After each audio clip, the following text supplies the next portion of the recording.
Hello दोस्तों एवं मेरे प्यारे छात्रों, मैं अजय कुमार स्वागत करता हूं आपका अपने YouTube चैनल एडू नॉलेज पर। दोस्तों आज हम ज्योग्राफी का पहला चैप्टर इंडियन ज्योग्राफी से पढ़ने जा रहे हैं, जिसका नाम है भारत परिचय।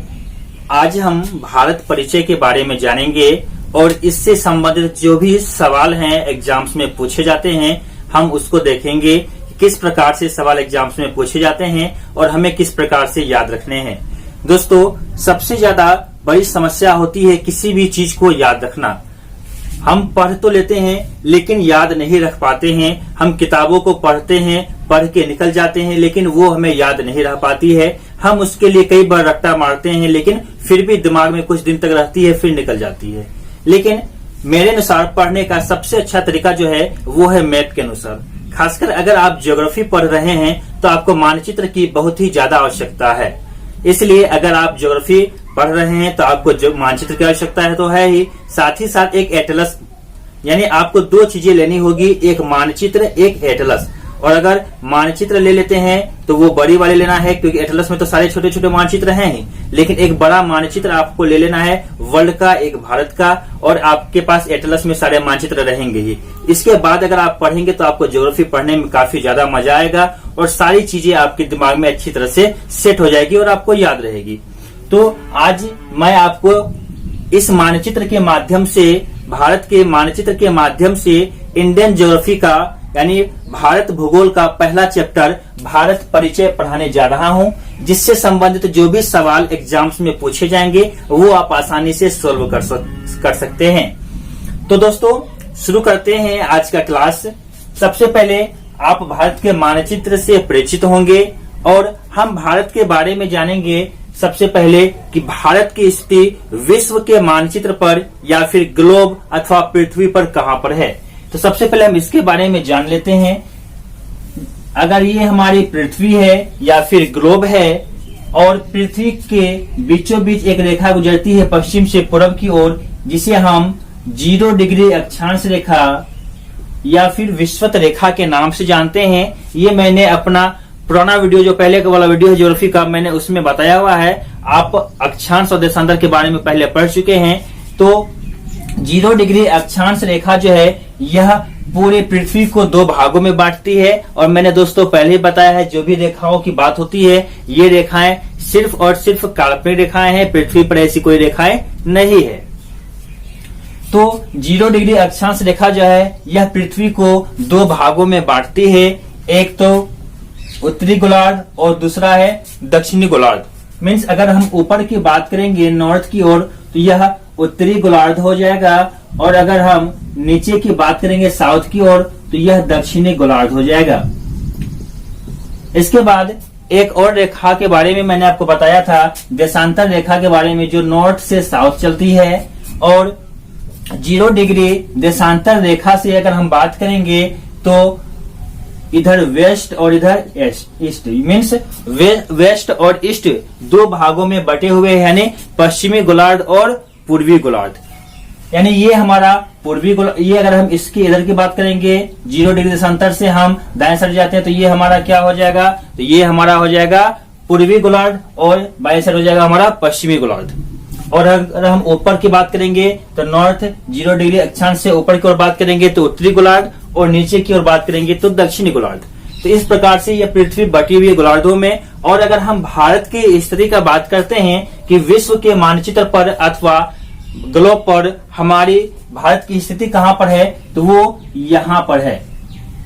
और इस क्षेत्र को हम कहते हैं नॉर्थ ईस्ट क्षेत्र, क्योंकि हम उत्तरी गोलार्ध में भी हैं और पूर्वी गोलार्ध में भी है। इसलिए अगर आपसे सवाल पूछा जाए कि भारत की स्थिति विश्व मानचित्र पर अथवा ग्लोब पर कहां पर है, तो आप लिखिएगा नॉर्थ ईस्ट अथवा उत्तर पूर्वी क्षेत्र में। यानी हमारी भारत की जो स्थिति है विश्व मानचित्र पर वो उत्तरी पूर्वी क्षेत्र में है।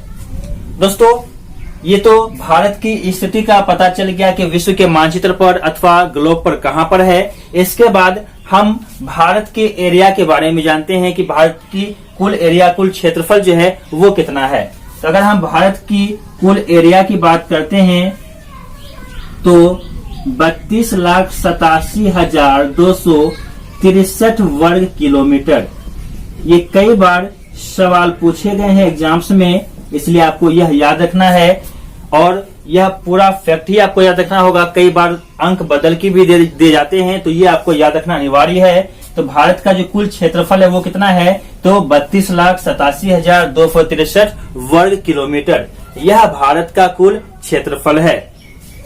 आगे हम अब बात करते हैं कि भारत का जो विस्तार है वह कितना है, और विस्तार से पहले हम जान लेते हैं कि भारत का जो क्षेत्रफल 32,87,263 किलोमीटर है, तो पूरे विश्व में भारत का स्थान क्षेत्रफल की दृष्टि से कितने नंबर पर है।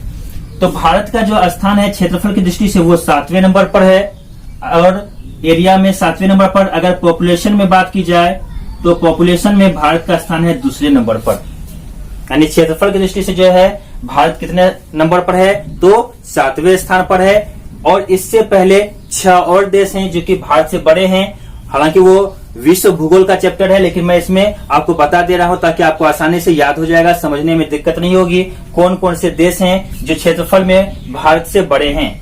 तो नंबर 1 पर जो है वो है रूस, नंबर 2 पर है कनाडा,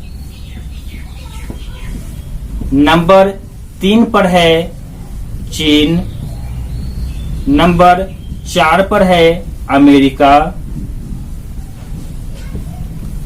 नंबर 5 पर है ब्राजील,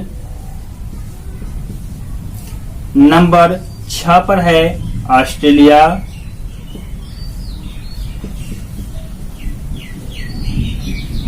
और नंबर 7 पर है हमारा भारत। यानी क्षेत्रफल की दृष्टि से जो भारत का स्थान है वो 7वें नंबर पर है। इससे जो बड़े क्षेत्रफल वाले देश हैं वो यह देश हैं रूस, कनाडा, चीन, अमेरिका, ब्राजील, ऑस्ट्रेलिया। किसी किसी बुक में आपको 4 नंबर पर चीन, 3 नंबर पर अमेरिका भी देखने को मिलेगा, लेकिन असल में 3 नंबर पर ही चीन होगा। कुछ का ही अंतर है, लेकिन चीन अमेरिका से क्षेत्रफल में बड़ा है।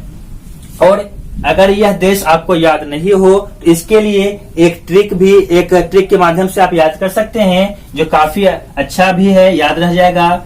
आपको याद रखना है, एक धमकी देना है किसी को, रुक चीन अब आ भारत।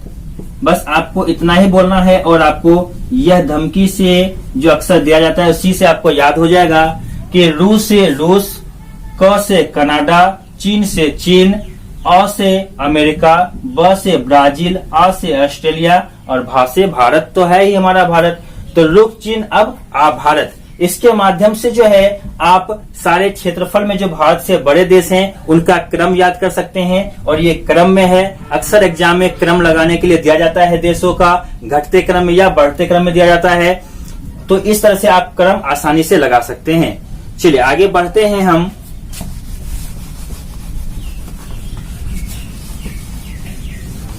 तो हमने क्षेत्रफल जान लिया और क्षेत्रफल में भारत से जो भी देश बड़े हैं हमने उनके बारे में भी जाना। भारत की स्थिति विश्व मानचित्र पर कहां पर है, ग्लोब में कहां पर है, वो भी हमने जान लिया। अब हम देखते हैं कि भारत का विस्तार कहां से कहां तक है।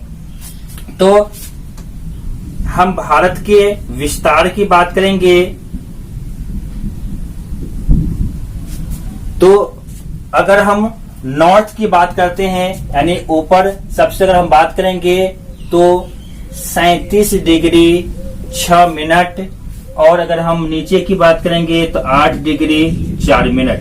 ये हमारा किस में हो जाएगा, तो ये हमारा नॉर्थ में हो जाएगा क्योंकि हम उत्तरी गोलार्ध में हैं।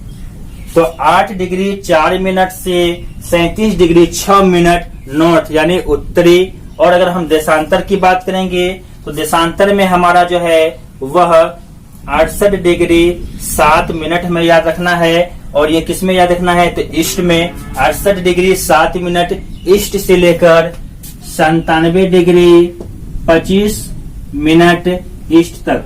ये हमारा क्या है, अक्षांशीय और देशांतरीय विस्तार है। यानी अक्षांशीय विस्तार कितना है, तो 8 डिग्री 4 मिनट से हमारा 37 डिग्री 6 मिनट, यह अक्षांशीय विस्तार है। अगर देशांतरीय विस्तार की हम बात करेंगे तो यह 68 डिग्री 7 मिनट से 97 डिग्री 25 मिनट, ये हमारा क्या है, तो देशांतरीय विस्तार है। तो ये हमारा अक्षांशीय और देशांतरीय विस्तार हो गया। अक्षांश देशांतर विस्तार तो आप समझ ही गए होंगे, मैंने पुराने वीडियो में बताया हुआ भी है किस प्रकार से अक्षांश और देशांतर होते हैं। वह सिर्फ किसी स्थान को ढूंढने में मदद करती है और देशांतर के माध्यम से हम समय निकाल सकते हैं कहीं किसी भी स्थान का।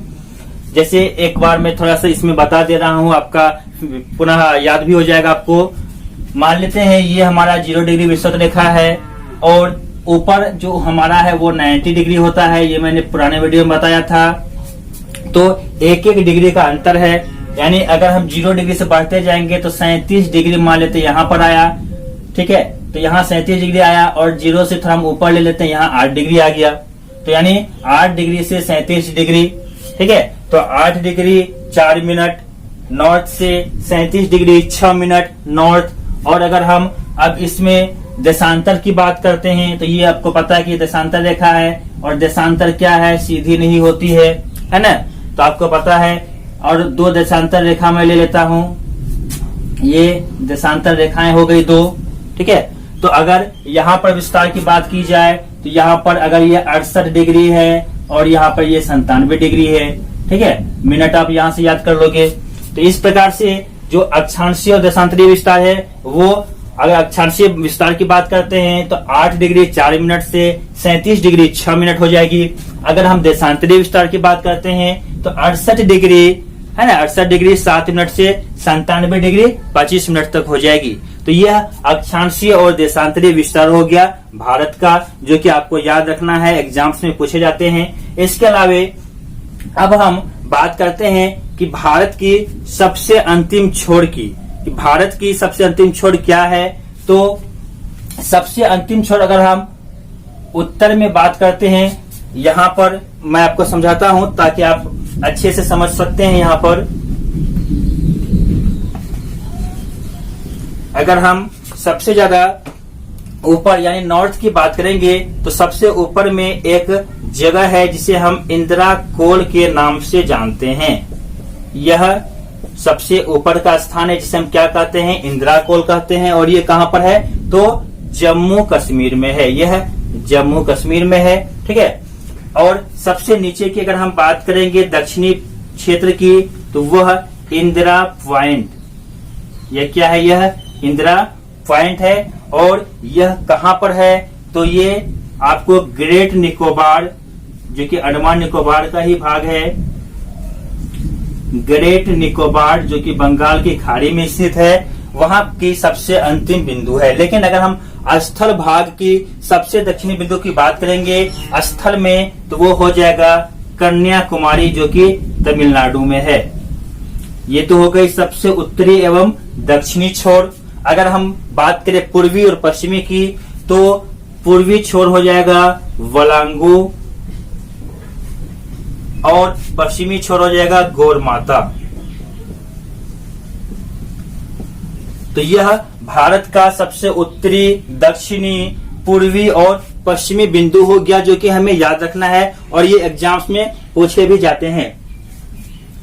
और इसके अलावा अगर हम बात करते हैं कि इसकी लंबाई और चौड़ाई की, यानी ऊपर से अगर हम बात करेंगे कि ऊपर से लंबाई कितना है भारत का, तो ये हो जाएगा 3214 किलोमीटर। यानी नॉर्थ टू साउथ जो है वह कितना है लंबाई, तो 3214 किलोमीटर। अगर हम चौड़ाई की बात करते हैं तो यह कितना है, तो 2933 किलोमीटर। भारत का लंबाई और चौड़ाई अगर पूछा जाए कि नॉर्थ टू साउथ, उत्तर से दक्षिण की ओर जाने पर कितनी दूरी तय करनी पड़ेगी, तो 3214 किलोमीटर। और पश्चिम से पूर्व की ओर जाने पर 2933 किलोमीटर। ये भारत की लंबाई और चौड़ाई है। और इसके बाद अब हम बात करेंगे भारत के पड़ोसी देशों के बारे में कि कौन कौन से भारत के पड़ोसी देश हैं। तो पहले इसको मैं मिटा दे रहा हूं।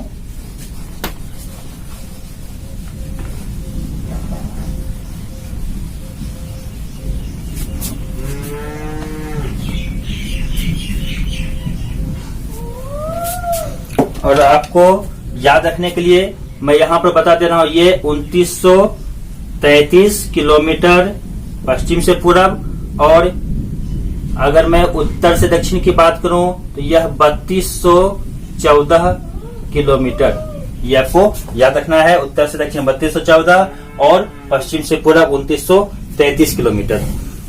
तो अब हम बात करते हैं भारत के कुछ पड़ोसी देशों के बारे में कि भारत के कौन कौन से पड़ोसी देश हैं। तो चलिए दोस्तों, अब हम जानते हैं भारत के पड़ोसी देशों के बारे में कि हमारी जो देश है भारत, इसके आसपास, भारत के आसपास कौन से हमारे पड़ोसी देश हैं, हम उनके बारे में जानते हैं।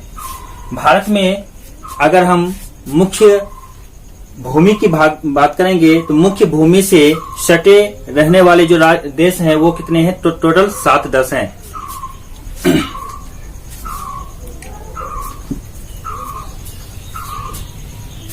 तो दोस्तों, अब हम भारत के पड़ोसी देशों के बारे में जानते हैं।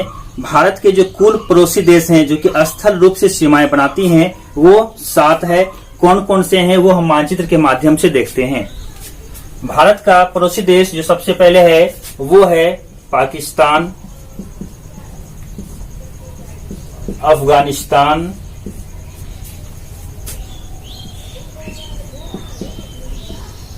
चाइना, नेपाल, बीएच से भूटान,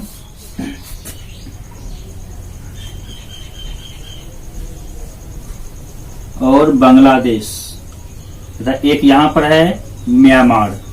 यानी भारत के अगर स्थल की बात करेंगे तो भारत के स्थल यानी भूभाग से सटे जो देश हैं वो कितने हैं, 7 हैं। यानी भूभाग से जो है भारत के कुल 7 पड़ोसी देश हैं, जिसमें पहला पाकिस्तान, दूसरा अफगानिस्तान, तीसरा चाइना, चौथा नेपाल, 5वां भूटान, 6वां म्यांमार और 7वां बांग्लादेश। ये 7 ऐसे पड़ोसी देश हैं जो भारत के भूभाग से सटे हुए हैं और भारत से स्थलीय सीमाएं बनाती है। इनके अलावे 2 और भी हमारे पड़ोसी देश हैं जो कि जलीय सीमाएं बनाती है, जिनमें से पहला जो है वो श्रीलंका है। पहला श्रीलंका है जो भारत से जलीय सीमाएं बनाती है, और दूसरा जो है वो मालदीव है जो कि भारत से जलीय सीमाएं बनाती है। तो भारत के अगर सवाल पूछा जाए कि भारत के कुल कितने पड़ोसी देश हैं, तो भारत के कुल 9 पड़ोसी देश हैं। लेकिन अगर पूछा जाए भारत के कुल स्थलीय कितने पड़ोसी देश हैं तो वो 7 हो जाएंगे, और 2 जलीय यानी स्थलीय और जलीय मिलाकर 7 पड़ोसी, टोटल 9 पड़ोसी देश होंगे। लेकिन अगर सिर्फ स्थलीय भाग की बात करेंगे तो स्थलीय पड़ोसी देशों की संख्या टोटल 7 होगी। अब इनमें से कुछ और खास बात हम जानते हैं। जो भारत के 7 पड़ोसी देश हैं, इसमें सबसे ज्यादा सीमाएं जो भारत के साथ साझा करती है, जो देश भारत के साथ सबसे ज्यादा अपनी सीमाएं लगाती है वो है बांग्लादेश। यानी बांग्लादेश की जो सीमा है भारत से सबसे अधिक लगी हुई है, 4096 किलोमीटर की। यह भारत और बांग्लादेश की सीमा है 4096 किलोमीटर की। और सबसे कम की अगर बात करेंगे तो वो है अफगानिस्तान का, जो कि सिर्फ 106 किलोमीटर का है। यानी भारत के साथ पड़ोसी देश की अगर सीमा साझा की बात करेंगे तो बांग्लादेश की सीमाएं सबसे लंबी है 4096 किलोमीटर, और 106 किलोमीटर के साथ अफगानिस्तान सबसे कम पर है। और यह एग्जाम्स में आपके पूछे भी जाते हैं कि किन देशों की सीमाएं जो है भारत से ज्यादा लगती है अथवा कम लगती है। तो यह आपको याद भी कर लेना है कि सबसे अधिक सीमाएं किनकी लगती है, बांग्लादेश की लगती है 4096 किलोमीटर की, और सबसे कम लगती है अफगानिस्तान की 106 किलोमीटर की, जो एग्जाम्स में बार बार पूछे जाते हैं। इसके अलावा जो एग्जाम्स में पूछे जाते हैं वो है कि हमारे पड़ोसी देश के साथ जो सीमा रेखा है उनका नाम पूछा जाता है। तो हम जानते हैं अब कि भारत और उनके पड़ोसी देश के बीच कौन कौन सी सीमा रेखाएं हैं। तो सबसे पहले हम बात करते हैं भारत और पाकिस्तान की। यानी भारत और पाकिस्तान के बीच की जो ये सीमा रेखाएं हैं, इसका जो नाम है वो है रेड क्लिफ। ये सर रेड क्लिफ जो कि भारत की आजादी के समय आए हुए थे, तो रेड क्लिफ के नाम पर ही इस रेखा का नाम पड़ा है रेड क्लिफ रेखा। यानी भारत और पाकिस्तान के बीच की जो रेखा है उसे हम क्या बोलते हैं, तो रेड क्लिफ रेखा के नाम से जानते हैं। अगला हम बात करते हैं पाकिस्तान और अफगानिस्तान की। अगर हम बात करें पाकिस्तान और अफगानिस्तान की, तो इसके बीच एक रेखा है जिसका नाम है डुरंड रेखा। इस रेखा का नाम है डुरंड रेखा, लेकिन वास्तव में अगर कहा जाए तो यह पाकिस्तान और अफगानिस्तान की सीमा रेखा पहले नहीं थी। यह चूंकि आजादी से पहले जो है पाकिस्तान भारत का ही हिस्सा था, तो भारत और अफगानिस्तान का जो सीमा रेखा था उसका नाम था डुरंड रेखा।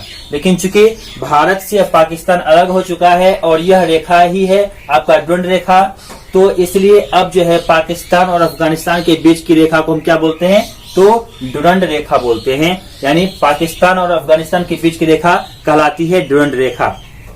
इसके बाद हम बात करते हैं भारत और चीन की। अगर भारत और चीन की हम रेखा बॉर्डर की बात करेंगे, सीमा रेखा की बात करेंगे, तो उसका नाम है मैकमोहन रेखा। ये है मैकमोहन रेखा। भारत और चीन के बीच की सीमा रेखा को हम बोलते हैं मैकमोहन रेखा।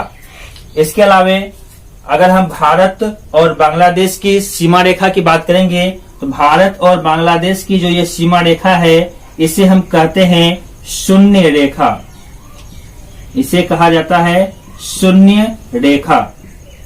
कहीं कहीं पे आपको इसका नाम रेड क्लिफ रेखा भी आएगा, क्योंकि जब भारत आजाद हुआ था उस समय बांग्लादेश और पाकिस्तान दोनों एक ही थे, पाकिस्तान ही था।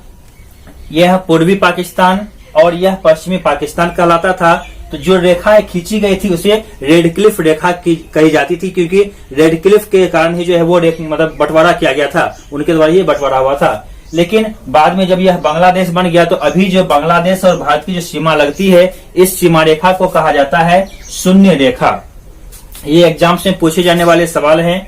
और एक खास रेखा जो हमारे बीच जो में पढ़ना है वो है भारत और श्रीलंका के बीच की रेखा। अब हमने पहले देख लिया कि भारत और पाकिस्तान के बीच है रेड क्लिफ रेखा, पाकिस्तान अफगानिस्तान के बीच है डुरंड रेखा, भारत और चाइना के बीच है मैकमोहन रेखा, भारत और बांग्लादेश के बीच है शून्य रेखा। इसके अलावे जो है एक और हमें याद रखना है जो श्रीलंका से, और उसके बारे में हम जानते हैं। अब इसे कहा जाता है पाक जल संधि, क्योंकि यह जलीय सीमाएं बनाती है और जल के माध्यम से ही जुड़ती है, इसलिए इसे पाक जल संधि कहा जाता है। और यह पाक जल संधि जो है यह श्रीलंका और भारत के बीच में है। कई बार पाक को देख के स्टूडेंट्स गलती करते हैं कि पाक तो पाकिस्तान से संबंधित है, लेकिन ऐसा नहीं है। यह पाक जल संधि जो है वो भारत और श्रीलंका के बीच में है।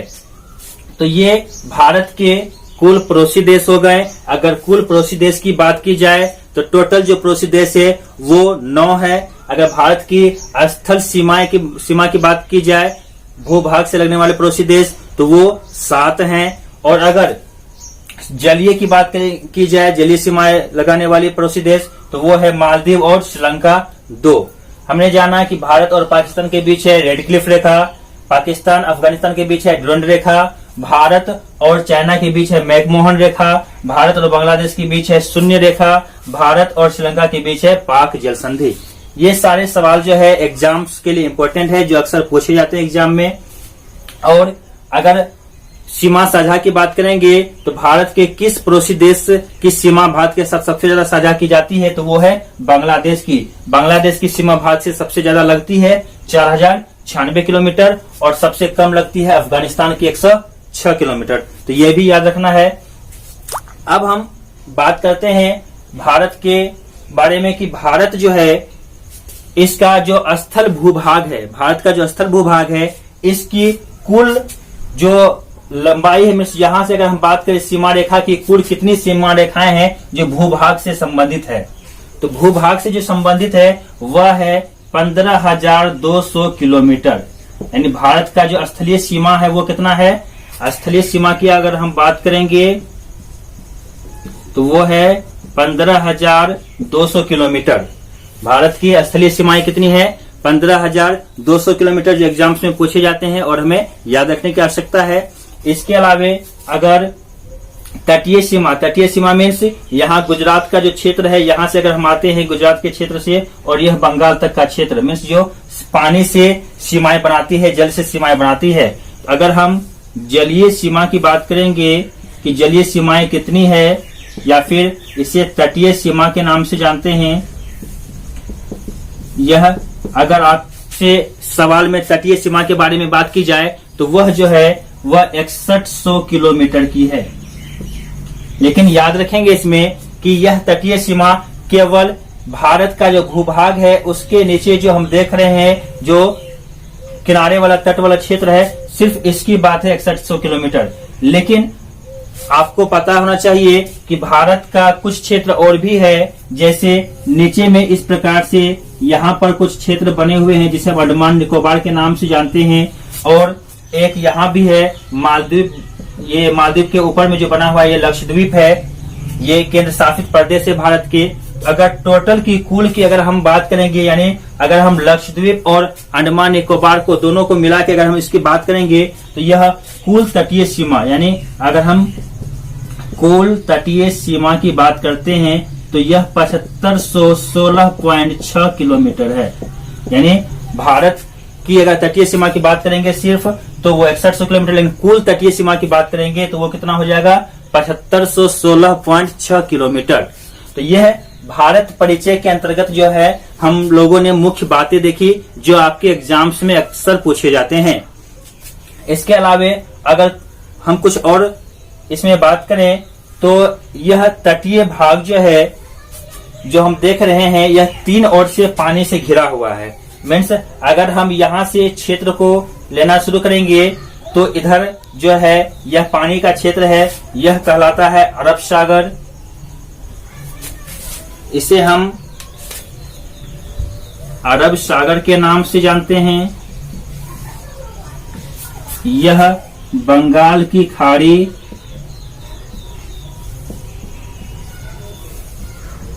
और नीचे में है हिंद महासागर,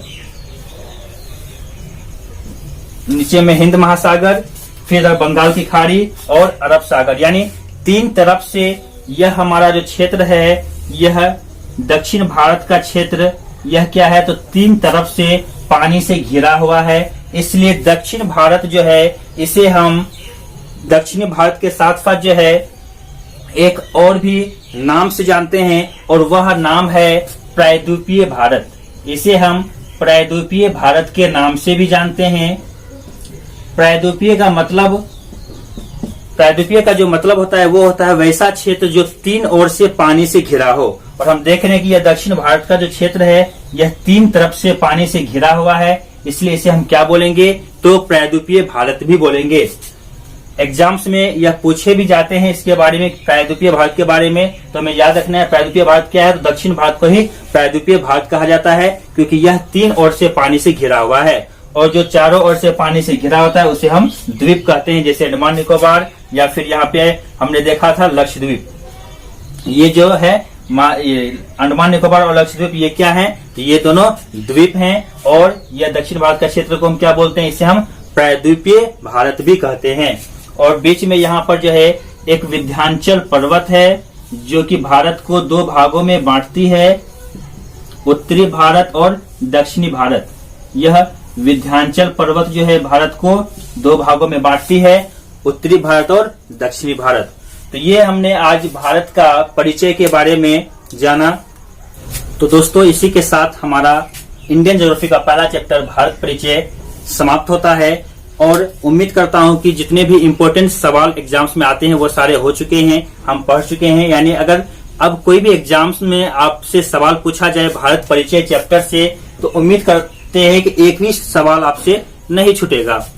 तो दोस्तों फिर हम जल्द ही मिलते हैं आपसे नए अगले वीडियो में और नई जानकारियों के साथ, नए चैप्टर के साथ। और अगर आपने मेरे चैनल को सब्सक्राइब नहीं किया है तो सब्सक्राइब जरूर कर लें, बेल आइकन को प्रेस कर दे जिससे मेरे आने वाले सारे वीडियो आप तक पहुंच पाए। और मेरे वीडियो को लाइक जरूर करें, कमेंट करके आप हमसे सवाल भी पूछ सकते हैं। और अपने घरों में रहें, सुरक्षित रहें, लॉकडाउन का समय चल रहा है, घर से बाहर नहीं निकलें, अपने घरों में रह के तैयारी करें, अच्छे से पढ़ाई करें और सरकार के नियमों का पालन करें।